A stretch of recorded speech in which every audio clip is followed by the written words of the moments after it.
আগুন এইভাবে লেগে যাবে কালী পুজোর দিনে চিন্তাও করতে পারিনি। আসলে বিপদ কিন্তু কখনো বলে কয়ে আসে না। অনেক বড় বিপদের হাত থেকে বাঁচলাম। একটু বেশি অসাবধানতার জন্য কিন্তু খুশির মুহূর্তটাও কান্নায় পরিণত হতে পারে। তো হ্যালো এভরিওয়ান, কেমন আছেন সবাই? এটা ছিল কালী পূজার আগের দিন সন্ধ্যায় যখন প্রদীপ জ্বালাতে যাব, মোমবাতি ধরাবো, তখনই এই বিপদটা হয়েছিল। আর এই বিপদটার প্রধান কারণ ছিল হচ্ছে এই শোলাটা।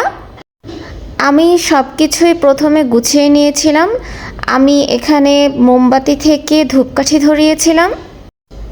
এরপর আমি সব কিছু খুব সুন্দর করে সাজিয়ে একটু ভিডিও করছিলাম। যেমন এখানে আমি ধূপকাঠি সাজিয়েছিলাম, তারপরে মোমবাতি ধরিয়েছিলাম, সব কিছু নিয়ে আমি একটা ভিডিও ক্লিপস নিচ্ছিলাম। আর ঠাকুরকে হচ্ছে সন্ধ্যা আরতি দেখাচ্ছিলাম। এরপরে হয়েছিল আসল বিপদ। বলছি, তার আগে দেখে নেন আমার ঠাকুর সাজানোটা কেমন হয়েছে। আর এইটা ছিল লাইট বন্ধ করে দেওয়ার পরবর্তী লুক। এখন পর্যন্তও কিন্তু সব কিছুই ঠিক ছিল, কিন্তু ওই যে বললাম বিপদ কখন কি আসবে সেটা বলা যায় না। আর একটা বিপদের জন্য কিন্তু সুন্দর একটা মুহূর্ত এক মুহূর্তে কান্নায় পরিণত হতে পারে। কিন্তু ঈশ্বরের আশীর্বাদ ছিল, তাই অনেক বড় বিপদ থেকে আমি বেঁচে গিয়েছিলাম। যাই হোক, আমার এখানে লক্ষ্মী ঠাকুর আর শিব ঠাকুরের কিন্তু খুব সুন্দর লাগছিল দেখতে, তাই না? আসলে মোমবাতির আলোতে কিন্তু একটা অন্যরকম সৌন্দর্য আছে, যেটা কিনা ঘরের এমনি আলোতে বোঝা যায় না। আমি কিছুক্ষণ ধরে কিছু ভিডিও ক্লিপস নিচ্ছিলাম এখানে, যেটা আমি আগেই পোস্ট করেছি রিলসে, আপনারা হয়তো দেখেছেন। এরপরে আমি চলে গিয়েছিলাম বারান্দায়। তারপর আমি কিছুটা মোমবাতি ধরায় নিচ্ছিলাম। এখানেও কিন্তু কোনো বিপদ ঘটেনি। বিপদ কিন্তু ঘটেছিল অন্য এক জায়গায়, বলেছি তো আগেই, শোলা যেখানে ছিল ওইখানে।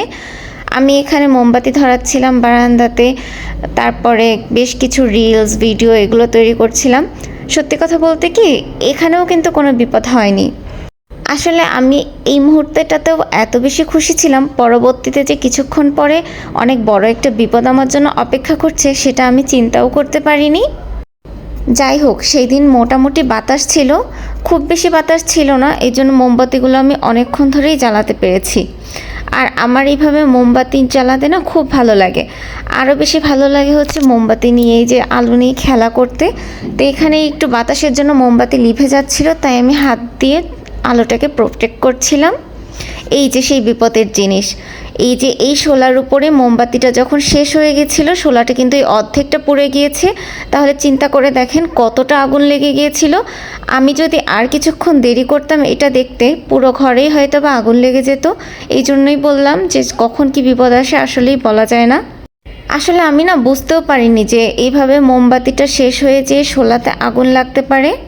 বেশ বড় একটা আগুনই লেগেছিল, কিন্তু আমি আগুনের ক্লিপসটা নিই নাই, কারণ ওই মুহূর্তটাতে আমার ভিডিও করার মতো পরিস্থিতি ছিল না। আমি আগে আগুনটাকে নিভিয়েছিলাম, তারপর সব কিছু ক্লিন করেছিলাম। কিন্তু এই ছোট্ট একটা ক্লিপস নিয়েছি, তাই আপনাদেরকে আমি একটাই কথা বলবো, যে কোনো কাজ করার সময় না আগে পিছে ভাববেন, মানে পরবর্তীতে কি হতে পারে, এখান থেকে কোনো বিপদ হতে পারে কিনা, এটা অবশ্যই আগে ভেবে নেবেন। না হলে এই আগুন জিনিসটা অনেক বেশি খারাপ হয়, হঠাৎ করে খুব দ্রুত কিন্তু ছড়িয়ে যায় আর অনেক বেশি বিপদ হতে পারে। আর তারপরে আমি চলে গিয়েছিলাম পূজা মণ্ডপে ঠাকুর দেখার জন্য।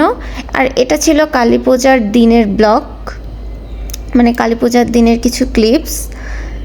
তো আমি এখানে যখন গিয়েছিলাম কারেন্ট ছিল না, কিছুদিন ধরেই তো কারেন্টের খুব বেশি ঝামেলা করছে।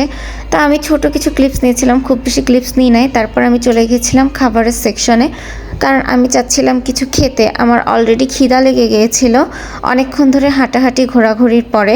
তারপরে আমি যেহেতু ফুচকা লাভার, ফুচকা আমার খুব বেশি পছন্দ, তাই আমি চলে গিয়েছিলাম প্রথমেই হচ্ছে ফুচকা খাওয়ার জন্য। আসলে ফুচকা দেখলে আমি নিজেকে কেন জানি না সামলাতে পারি না, আমার আসলে হয় না। ফুচকা আমার যেখানে যে পরিস্থিতিতেই দেখি খাওয়া লাগে। তারপর আমি ফুচকা খেয়েছিলাম, আর এখানে খেয়েছিলাম এই যে এই ডিশটা, এটা ছিল হচ্ছে লুচি, সাথে এখানে হচ্ছে গ্রিল টাইপের একটা চিকেন, আর ছিল হচ্ছে এই তেঁতুলের সসটা। এটা এত বেশি মজা ছিল, যেমন মজা তেমন ঝালও ছিল। তো আমি খেয়েই আমার এত বেশি ঝাল লেগেছিল, আমি দৌড় দিয়ে মিষ্টির দোকানে চলে গিয়েছিলাম দ্রুত মিষ্টি কেনার জন্য, কারণ আমি কোনোভাবেই এই ঝাল সামলাতে পারছিলাম না। তারপরে আমি এই মিষ্টিগুলোরও কিছু ক্লিপস নিয়েছিলাম। এখানে অ্যাকচুয়ালি সব কিছুটা মিষ্টি আমার খুব বেশি পছন্দ না, কিন্তু আমি লাড্ডু আর এই বাদামের খাজাটা অনেক বেশি পছন্দ করি, তারপর আমি এখান থেকে কিছু মিষ্টি কিনে নিয়েছিলাম। এখানে যে দুইটা মিষ্টি আমি টেস্ট করেছিলাম, দুইটা মিষ্টি আমার ভালো লেগেছিল। আর এখানে একটা মজার জিনিস হয়েছিল, আমি যে ভিডিও নিচ্ছিলাম এখানে আমার এক দোকানদার মামা বলে যে আপনারা এত ভিডিও নেন, কই আমরা তো দেখতে পারি না, আমাদেরকে তো কখনো কোনো চ্যানেলে দেখায় না। তো এটা